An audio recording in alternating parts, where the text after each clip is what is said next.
Oh, yeah. This is Tecmo Bowl? Fuck yeah, it is. Those are the dulcet sounds of Tecmo Bowl. Oh, yeah. And we are back. It is the Dissect DJs. I like to spin it, mix it, throw it back, and dissect it. And today, I have a very special guest with us, the one and only Juan Hernandez. Hey, is there like a cheer track for that one? Tecmo Bowl obviously has a touchdown anthem sound, so we're going to play that right now. Boom. But today we have a different mission, and as we head into Super Bowl, I think we all know what it's like to go to a Super Bowl party and you get inundated with all different types of sports fans. So today, here's what I would like to do. I would like to hold the ultimate draft of the most annoying sports fans. So what I want to do is go back and forth, and we each draft a sports fan that would be the most annoying to be around that we're all very familiar with. I love that I'm the guy that you reached out to for this one. First you're name in the books when I thought of this idea. Hey, let's go like talk about a song and like let's go vibe on music. And then it's like, hey, let's go talk about something that we hate for a while. And who's the guy that I should text? I have no more experience with anybody else of somebody complaining about a certain type of sports fan this way or that than this guy right here. Or just anything. Or just most things. Yeah. Which is why I had to come in uniform. When you were like, let's talk about the most full let's talk about Al the most, Davis with it today. Yeah, got to rep the Al Davis starter. You need to check the YouTube feed out for this one. Yeah. Go ahead and flex it. Go way back. Go way It's back. Al Davis, Snow White. Even wore the gold watch. Yeah, I just thought that was a coincidence. To go full mob. Yeah, I'm fully mobbed up, just like Al. It's almost like you're ready to bankrupt a franchise. I can't actually wear this the whole. Yeah. The Are whole you time. over it? You're already done. Brutal. All right. Wearing this whole time. It doesn't look like a comfortable material at all. Not in this weather. He's really struggling with getting it off. I know there's wires and stuff. Win, lose, or try. It's win, lose, or tie. Raiders till I die. Read a book, dude. I know, but how many ties do we get in football, and how hilarious is it to watch the Raiders try? How many we get They doesn't matter. try It's always so the hard. Steelers or the Packers that are involved in it. I somehow, ripped some way. my Tecmo Bowl shirt. That was the inspiration for the Tecmo Bowl intro, because anybody that grew up in the 90s, like that was our first taste of video game. These kids... Actually, we're in full millennial mode right now. I got my you got my the Dare shirt. That's really a Disco Dom shirt. You got your Tecmo Bowl shirt. I'm wearing the Raiders starter jacket. Another element that exists between us is a very strong love for the 90s and all things of it. So that plays too. So here's what we're doing. You said we're imagining we're going to a Super Bowl party or hosting a Super Bowl party. Yeah, let's say we're hosting a party. And it's the worst people in the room. Our mission is let's create an environment that has the worst Super Bowl fandom that you could possibly have. The worst sports You're fans. sitting in a room and you're just like, this is the worst group of people that could ever be collected to watch a football game. So yeah, that's our mission. So I asked us both to come up with some sports fans that we've all been around, creating a draft of the ultimate most annoying sports fan. So do you want to go first, or do you want me to go first? Kick it off. Go for it. Okay, you defer. All right. Yeah, I defer to the second half. Fair enough. All right, so my first pick of the all-time most annoying sports fan draft, the I don't care who wins, but I'm rooting against your team fan. Oh, I don't care who wins. I'm rooting against your team. Yes, and this one is specifically ingrained in my mind because the most annoying fan, I use quotation heavily around the idea of fan, that I've ever been around was like 10 years ago when I was watching a Dodgers playoff game at a bar, and there was this lady who was the most obnoxious person you could ever be around. And it was like a Dodgers elimination game. It was like game 5 of like divisional round. And it was one of those games where it was like 1-0 Mets. It was against the Mets. I remember that. 1-0 Mets like all game. And she was so obnoxious with anything that went wrong for the Dodgers, and which was a lot. In a 1-0 game, there's a lot of strikeouts, hitting into a double play. You know, one of those games where it feels like pulling teeth just to get a runner on second base. Her fandom was purely based on spite. Yeah, and I know that because every time she would yell and cheer about something, she would make sure to let everybody around her know, I don't even like either team. I just want the Dodgers to lose. And it's like, oh, good. So you've covered your base. So that way if the Dodgers lose, you already let us know this won't affect you. So I'm going to play devil's advocate here because, sure, she sucks. But in her defense, LA has like a really weird, way too many Packer bars. Okay. Right? I feel like if you put anybody in a room with any group of fans for any particular team, Yep. and that team is not. They just being in the room with all of those people, it just makes you hate that team. Like Sure. I've had no skin in the game my whole life towards the Packers or having anything to do with the Packers. And just living in a city where there's just a weird amount of Packer bars. When you're just surrounded by nothing but Packer fans, like it's so easy to be like, oh, I hate the Packers now. Here's where you're wrong about this part. I'm not wrong about this. It's one thing if it's a transplant spot where it's like, this is a Packers bar in LA. It's another thing if you're in the middle of LA and it's the Dodgers in an elimination game and you went out of your way. I don't even think she had any friends with her. You went out of your way just to be like, I'm going there just to annoy everybody at the bar.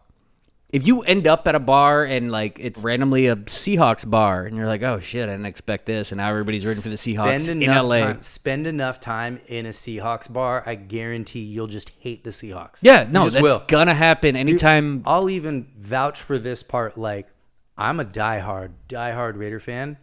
Obviously, I saw the Al Davis jacket. Right? I came in with the Al Davis starter like jacket. a snow leopard with cancer. Put me around and Raider fans. Terrible decisions. Put me around Raider fans long enough, and I hate them. Yeah, well, yeah, because the Raider fans are a hard all hang. fan bases are. Yeah, every fan base of every team is, and so I feel like there's a natural inclination toward.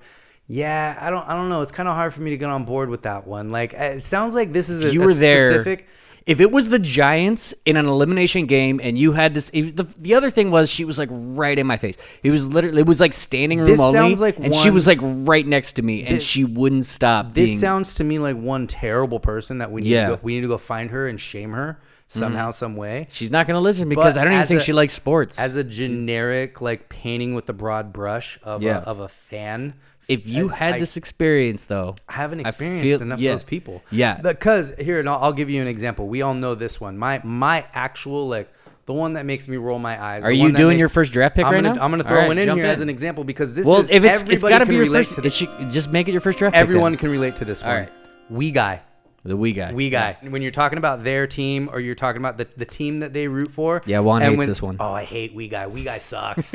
We guy's the worst. Explain we guy. We guy is when you're trying to have a conversation about insert X team and insert Y team. Mm-hmm. We guy has to, well, we beat you, or we this, or we did that, or we could have done that, or we should have done this. And it's like, point out on your stat line where you contributed to the outcome of that game. Oh, like, that's cool. So you're on the bench, right? Yeah, like exactly. You're in the practice squad? I'm sorry, but we guy is actually like the second somebody says we, I just automatically, I've never ever, and I dare anybody who hears this to come up with a time when they heard somebody say we, then their team, and then follow it with anything intelligent. They never ever follow it with it, because the second somebody says we, you just know you're going to hear some absolutely atrocious takes that are not useful, are not insightful, are not intelligent whatsoever. Here's my slight pushback on it, is that if I'm talking to a Niners fan, like, so I'm a Niners fan, and if I'm talking to a fellow Niners fan and we're discussing like stuff about the team, like I might slip in a we thing just because it just comes out as just like a form of grammar. Mm-hmm. So it's not something where I'm like going out and being I'm this team, but like it just becomes a conversation between us. I can totally get with the like natural inclination for people to identify, and it slips out. It's, you know me, you've seen me when people go off on this. I go, oh wait, we? Yeah. Like, what? Wait, you? Wait, hold on. Last week, he just literally literally pulled me aside. He was like, we guy right here. Yeah, we guy right here. He's just some random guy that was there, and he was like, here's the thing, like, if I caught you in saying that, and you would just chuckle and you would, yeah, right, whatever. Yeah. It's the people who they genuinely are like, no, of course we. Like, we're the fans. Like, we had something to do with it. It's like, no, you didn't. no, that's where they lose me, yeah. Yeah, no, you didn't. Like, because they actually take it that far as if they have anything to do what's going on. No, you didn't cut a check. You're not getting a ring. You don't get to touch the trophy. You're not going up for the trophy ceremony. Like, none of that. Yeah. There's no we. And you know There's what? no we. It's they. They won the game. You rooted for them. That's it. That stops at that. And you know who's actually the worst for that, because they feel like they actually have legitimate reason to vouch for it? You mentioned him earlier. Packers fans, because they're owned by the city. Yeah. They'll have that ready in the back pocket. Actually, they love to use we're that one. owned by- But here's the thing. I love I'm that technically logic. part owner. Yeah, and it's like, okay, cool. So who did you draft? Yeah. Did you pick up the phone and did you make the draft pick? Are you responsible for that Jordan Love Yeah. pick that drove Aaron Rodgers crazy and Yeah. eventually out of town? Are Is that you brokering the Malik Willis trade that's coming this offseason? Because we know somebody's going to take Yeah. a reach on that and make him their starting quarterback come September. Yeah, because they're gonna trade them. Yeah. You're just gonna sit. Weird trade. You're just gonna sit. We and made a good move. Yeah. You're Love just gonna that. sit and crash out when they lose in the first round of the playoffs. And we will enjoy watching you do it. All right, my pick. I am going to go with High Five Dude. Okay. Yeah. High five, dude. We've all been around this either at a sports bar or if you're actually attending a game live. And there's just the dude who anytime it's like we picked up a first down, we got a base hit, we hit a 3, they got to just immediately be like, everybody around. About a year ago or so, we did an episode on Hey, Maybe Don't, on like just some of the most annoying things that like people do. Oh yeah, this also would have been like right in your wheelhouse. I did a whole one on the guy who over cheers at a bar, who just like every 5 minutes is like, hey guys, cheers. Which is like, okay, that's cool when we first get our drinks the first time. Yeah, how great is this? Yeah. But then like every 5 minutes, he just keeps picking it up and he's like, hey. And it's like, dude, we cheers. We're all cheery now. We're cheersed out, okay? That's what I get from over high five guy. I feel like go into the game with your high fives being like a pistol where you have 6 bullets. And it's like, save them for when it really counts. If we got a crazy touchdown, high five worthy all around the table. I can give you first down for a 7-yard gain. We're chill. We're good on high fives right now. I can give you hating that guy if it's my team that's in the Super Bowl. First off, if it's my team that's in the Super Bowl, I'm not at a Super Bowl party. Right, I'm not watching that with a bunch of What's other your ideal surrounding for that? me. Just like, you? Just me in my living room, and that's that. And I don't think I could do it. I don't think I could. Your wife's not even brought in? She's not invited? No, absolutely. She'll be there. Okay. She'll be there. She at least gets the invite. All right. That's good. Of course she gets the invite. All right, yeah. You know? Well, you said, I had to clarify here. You said just me. But even she's hilarious, man. I remember I'm not a crash out guy. I'm a very like, if they upset me or disappoint me, like I'm very like stoic and despondent. Like I'm just very like, ugh. Right? Yeah. And I remember she used to, for like when we were dating, she would come and try to like console me. Yeah. And I remember finally one time just being like, hey, You don't need to do that. I really appreciate I really appreciate I know what you're trying to do for. because I know what you're going Yeah. for. But actually what you're doing is like, it's actually making me more upset. I don't need to talk about it. And yeah, really. like, we don't have to have a conversation about it. Just let me sit here Yeah. and just be a baby about it because that's ultimately that's what it is. When it's our team, we're just being like I'm fully aware. I'm fully aware that like it's really irrational that a bunch of like 20-something-year-old dudes who wear armored costumes and their costumes are the ones that I root for.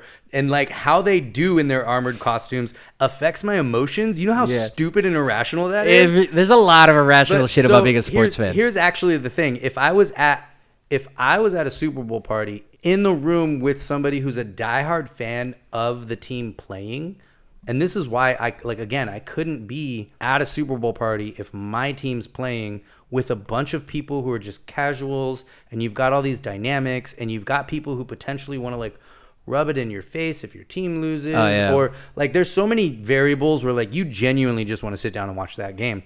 Totally, but like nothing kills the vibe worse than I'll throw this pick in the crash out.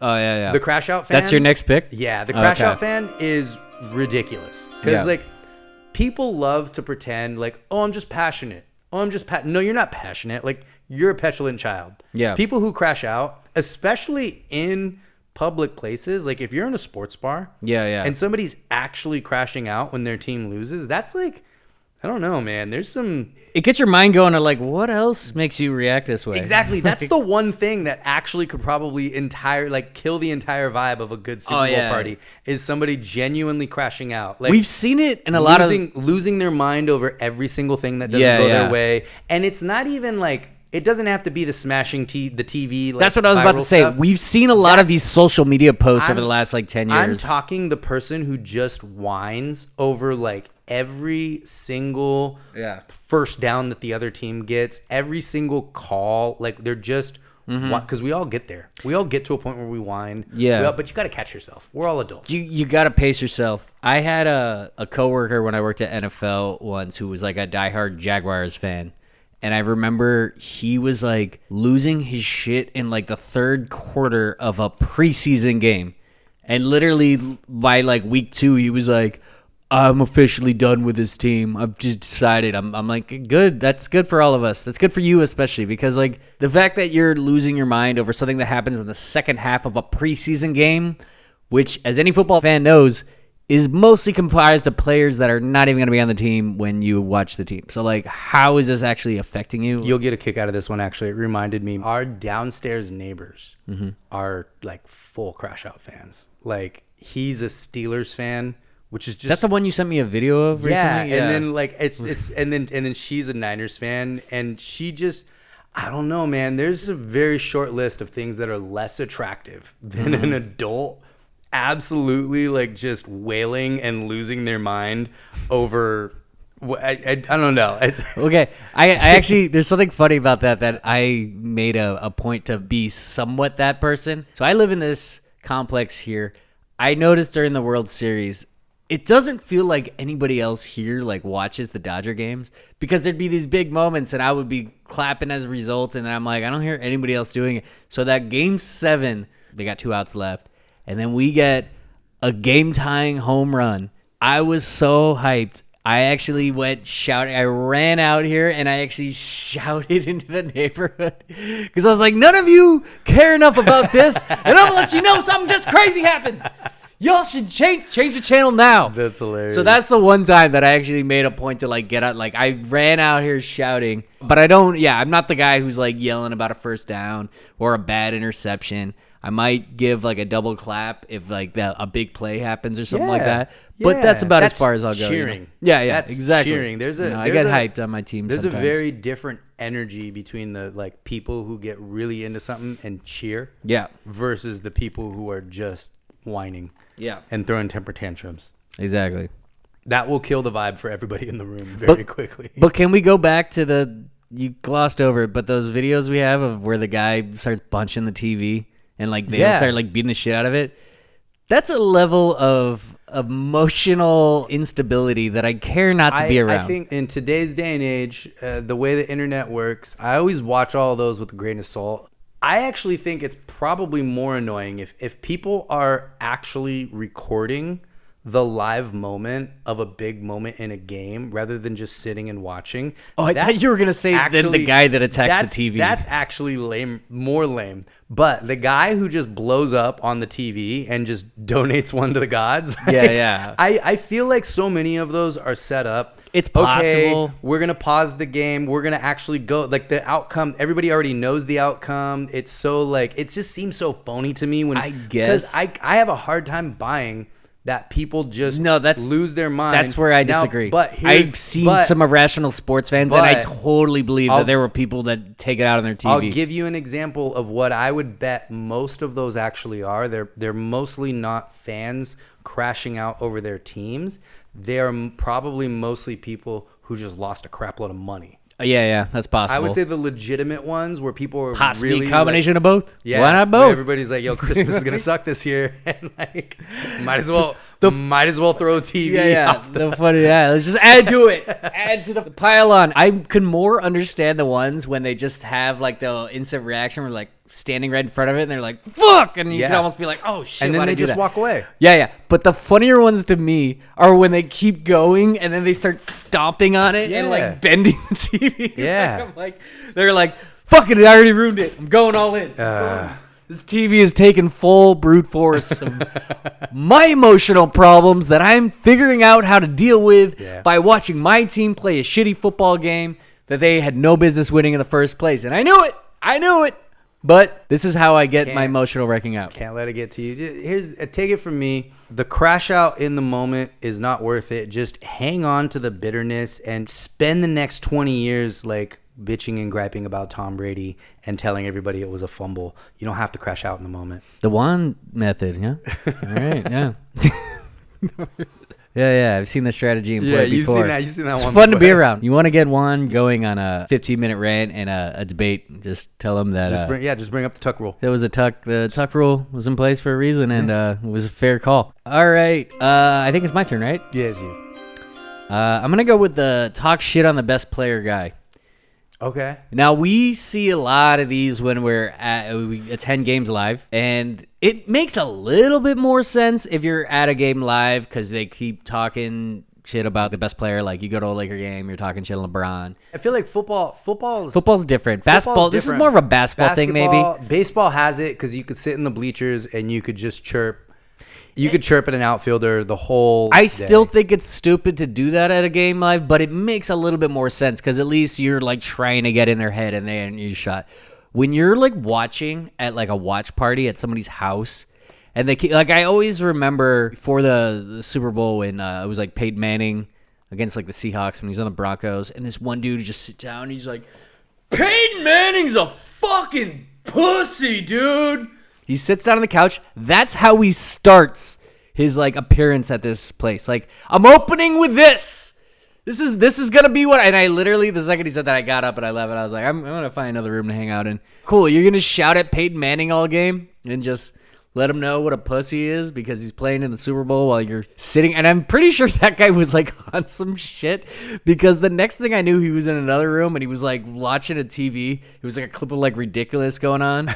And Justin Bieber was on and he's like, oh, check it out, dude. It's Bieber. Ah, it's sick. And this was, like I said, Seahawks Broncos Super Bowl. Do the math. 2013, I believe. Broncos. So Bieber was like, what, 12? At least he felt like it. Yeah. And it's like, why are you getting so hyped? Justin Bieber right now.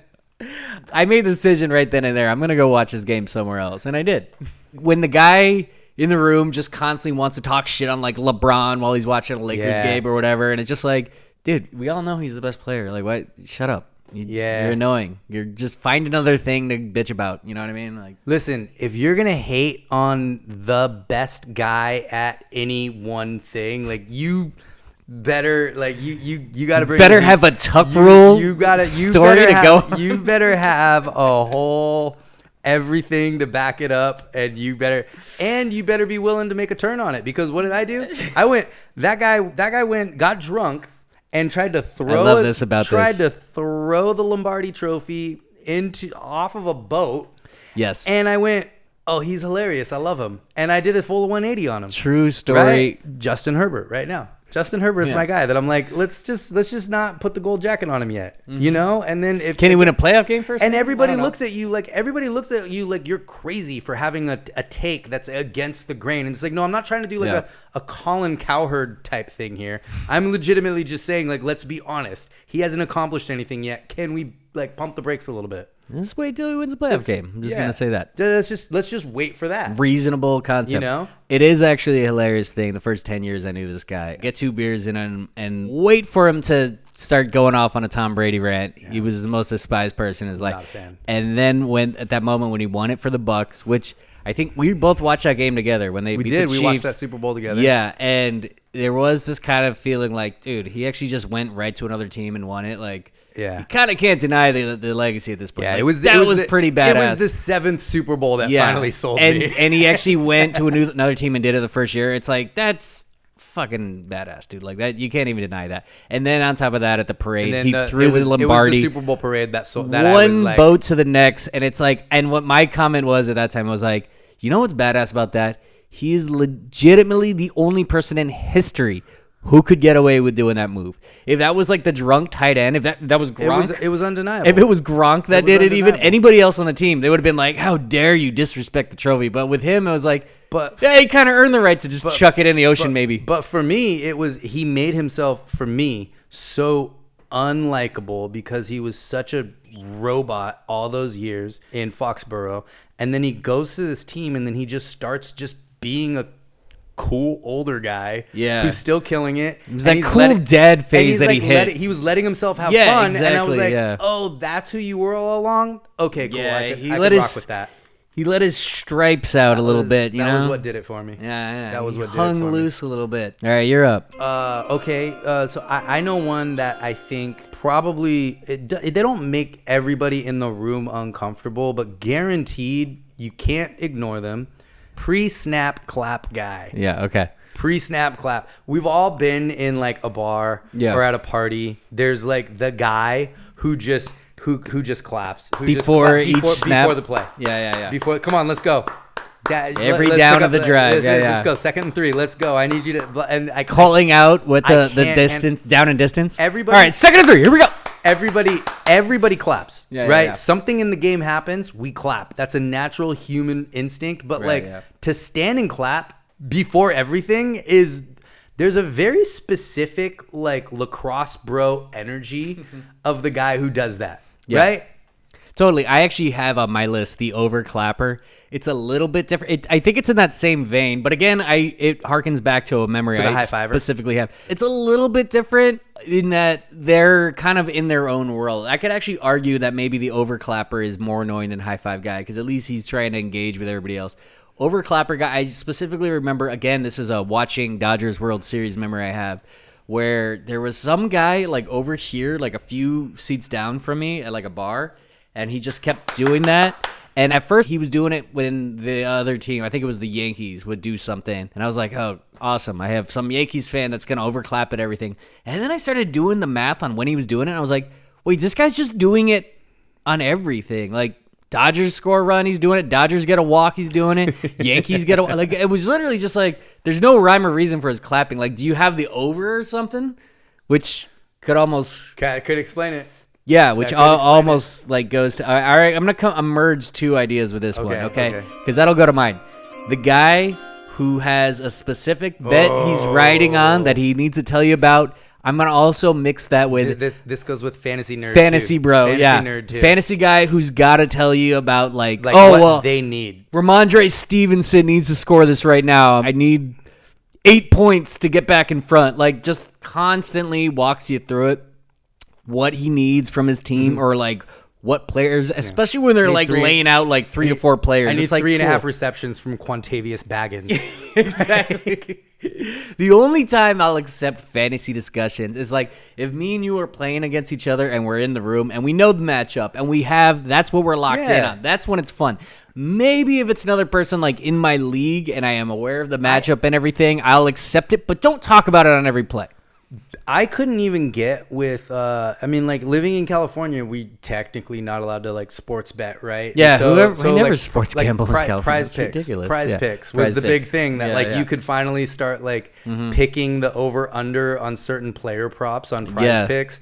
And I remember when that first rolled out, it was probably like a season and a half ago.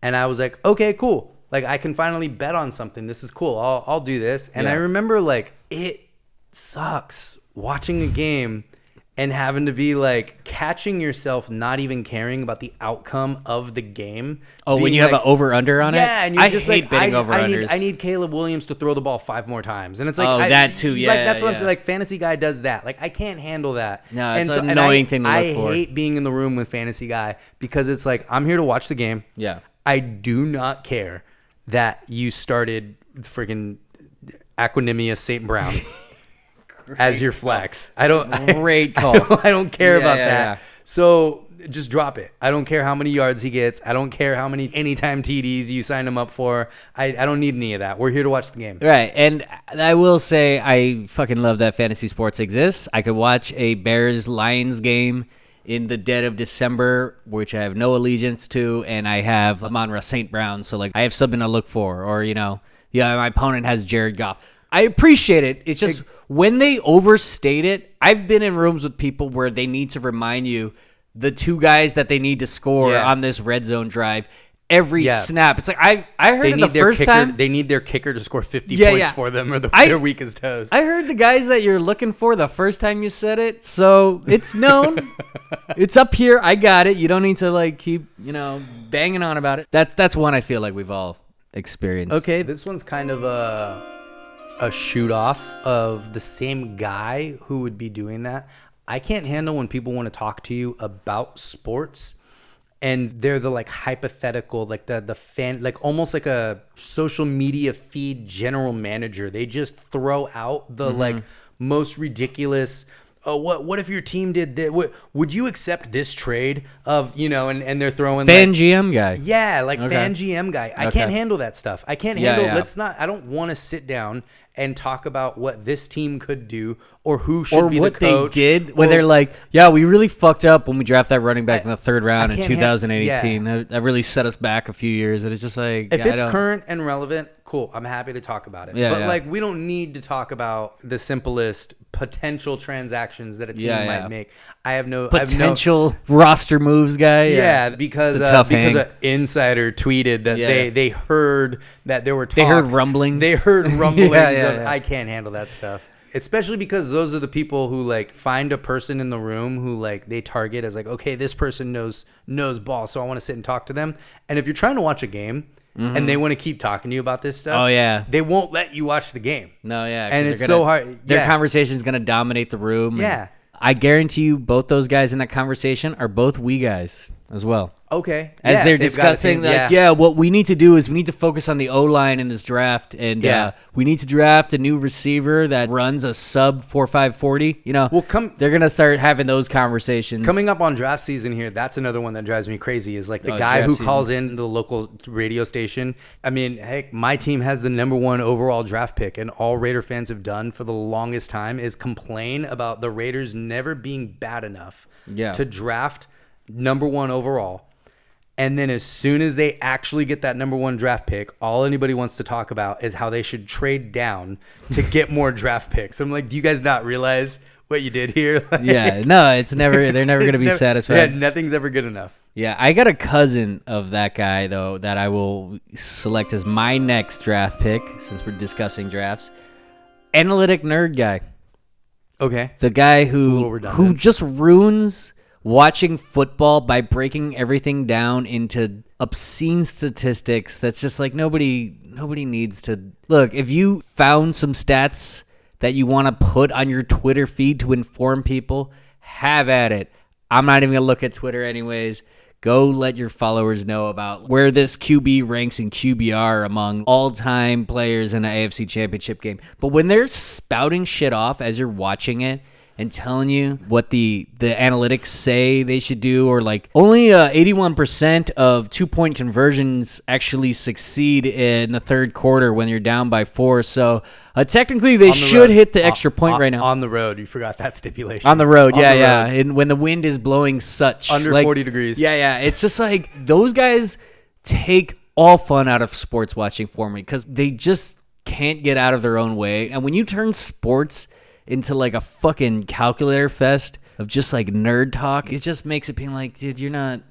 We're watching two teams of barbarians clash into each other with incredible athleticism, dudes making wild catches, awesome defensive plays. Like, can we stick to that? Can we keep it at that? You know, let the coaches do their coaching thing. So as you were just talking about that, you actually reminded me or made me realize something. Everybody we've talked about so far, I can't say that person will absolutely be at your Super Bowl party that you go to. Mm-hmm. I can say this person 100% will be at every single Super Bowl party. The casual who's a diehard. Wait, explain this. Right? Okay. Casuals, bandwagon fans, whatever, those exist everywhere. But the casuals who will not accept that they're casuals, they have to front like they're diehards. Yeah, yeah. Those get under my skin. And then they suddenly pull out the Suddenly they the know- jersey they got in they're the- 2003. They dust it off. They're the name 3 songs of sports fans, Yeah, right? it's your Like favorite, yeah. like they walk into a room with a Nirvana shirt. Yeah. Like, oh, you like Nirvana? Name 3 songs, right? And don't That's- say "Smells Like Teen Spirit." Yeah. Otherwise, it doesn't count. Yeah, exactly. You don't qualify. Guaranteed, every single Super Bowl party will have this person who, like, all of a sudden is the biggest fan of either that team or all of a sudden is the biggest football fan when they just started watching like 3 weeks ago. They dust off the Brett Favre jersey they got when they were in 6th grade. And Yeah. they're like, yeah, no, dude, I've always been a Pack fan. Let's go Pack. Go Pack, go. No, that guy's tough. And you do come across them at Super Bowl parties for sure. And that being said, I'm glad you brought this up because my next one is very Super Bowl party specific. I'm just here for the commercials and halftime Oh gosh. person. I'm gonna say person because it's probably gonna be a girl, but like you'll find some of the dudes do that too. But like we all come across that one. They're the ones that'll want to shush you when I just hope everybody has. I just hope both teams have fun. The halftime show is gonna rip. I just want to see Rihanna, you know, whatever the hell it is. Or living in LA, you definitely run into a lot of people who are more focused on the halftime show.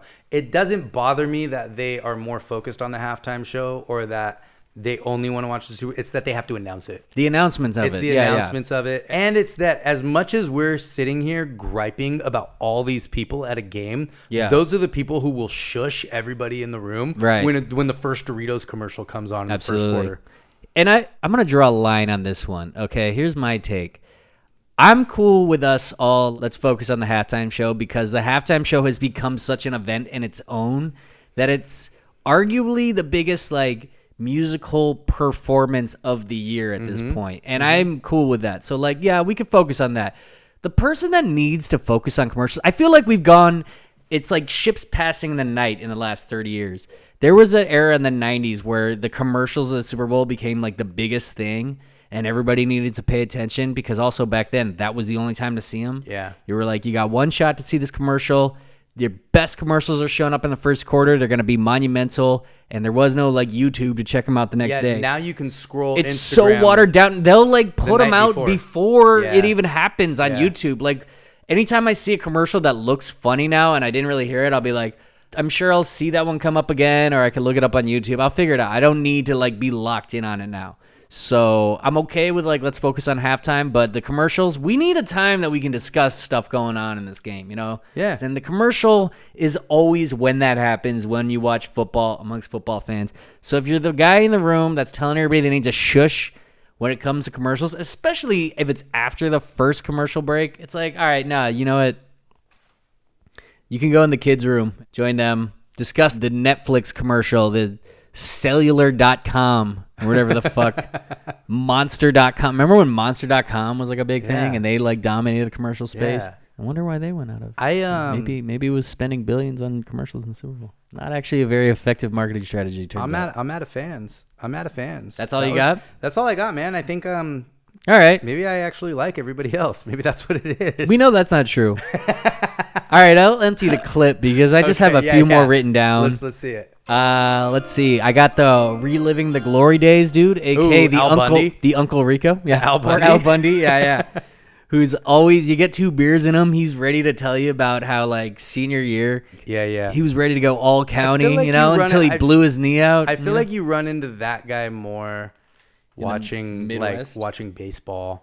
I think it's a little bit of a between those two. Those are definitely the sports. With football, it's a little tougher to pull off. Like a guy walks into a room who's 5'11" and talks about how good he was at football. It's those like, are the ones that'll do it, though. You were literally topping out junior year anyway. But that's why he needs to let everybody know. Yeah. Google my stats. St. Bonaventure High School, 1997. It's on there. Dude, I'll show you the website. Look, I pulled it up. Here. Check it out. I was just to say that sounds like it'd actually be a legitimate football program, not like it. St. Bonaventure is South dude. Torrance or something like that. It exists. We've all been around it at some point. It's the Uncle Rico. Yeah. All right. This could be cut, but I want to throw it out because of our recent experience. I'm not racist, but I'm clearly probably racist. I'm clearly totally racist fan. I'm sure we won't run into any. Nobody will be around any of those when Bad Bunny performs. Yeah, I know exactly. Nobody will be around to that. The guy who's ready to gripe about how this black quarterback is only getting all this media attention because he's not a white quarterback, and that's what the media's game plan is. And then he's gonna have a lot of thoughts on the Bad Bunny halftime show. We're not gonna have any black quarterbacks in the Super Bowl this year anyway. So. Where's Kid Rock? Yeah. And then the last one I wrote is make some noise, dude. Make some noise. Yeah. Dude. I feel like that's only at live sporting events. That's the thing, though. Okay, so we know the guy at the live sporting event, and I can forgive him at a live sporting event. It's another one of those where it's like if we're at a live sporting event and they'll be like, "Oh, make some noise." There's a guy that's gonna stand up. I always remember. He's got the thunder sticks. Yeah. I have a specific memory of going to an arena football game when what was it? The LA Avengers, I think. I don't remember. Only reason I had tickets of it is my girlfriend at the time was a dancer for them, which was also the Laker girls. They were the same dance team. So she gave me tickets. So I was like, I'll go to an LA Avengers. I'll check out arena football. They tried to get you to make some kind of noise for everything that happened. It was so much expected crowd involvement. They were like, every time it was a kickoff, they were like... It's like going to a studio taping of a multicam sitcom. They were like, everybody stand up on each... It feel like work. Each kickoff, you had to get up. Each time it was incomplete on the road team, they'd be like, that pass was incomplete. They expected a crowd to get in on all this. There was a third down one. There was a first down one.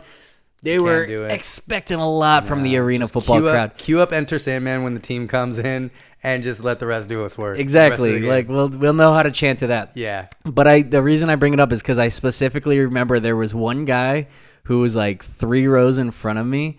And it would be like the kickoff, and he would get up and he would start waving his arms. And then to top it off, he would turn around to us and he'd be like, "Get up! Support the team!" What are you doing? He was like angry at all of us. He's like, "Support the team!" These guys are making $16,000 a year. They need us now more than ever. That guy's got a shift at Chili's later, all right? So the point is, we expect it at live events. But when you get that guy at a bar or at a Super Bowl party, they're the same guys that come over geared up. I remember one time having a watch party for like a game, like a Sunday afternoon. It was like 5 of us on the roof at my old house. And my roommate at the time was like, "Yeah, my friend's coming. He's bringing his friend." Guy comes with like face paint and like he had like a whole Broncos hat. He had all this gear, and I'm like, "Dude, it's like 5 of us watching a game." I know I'm offending a lot of people. You don't need to do all that. I know I'm offending a lot of people by even saying this, but grown men in jerseys is already. I know it's already a thing for me too. Yeah. Not a big jersey guy over here. Just Al Davis jacket. Yeah. For a few seconds at least, He's got 5 minutes of good Al Davis jacket wearing. You got to keep it clean too. It does need to be clean. Got to keep that thing close. What's the first Super Bowl you remember watching? Probably would be like one of those early 90s Bills losses. Yeah, one of those early 90s Bills losses. And I remember those Super Bowls tended to be blowouts more than not. They weren't so a whole lot of fun, so like I didn't like sit down and it was like I was with a friend, so okay, cool, we're just gonna go play video games instead, because like most of those games. The primary first memory you have of watching Super Bowls more sounded like something like this.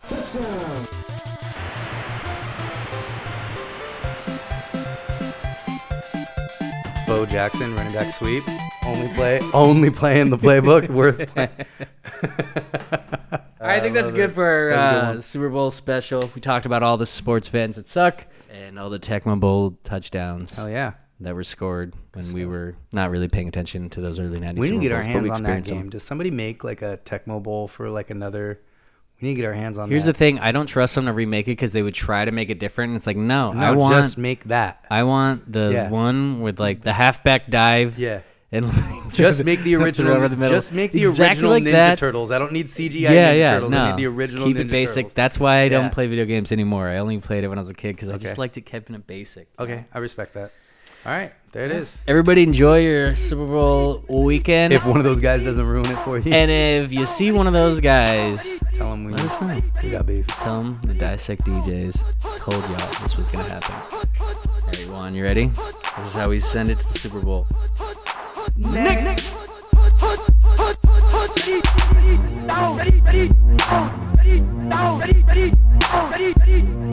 Ready.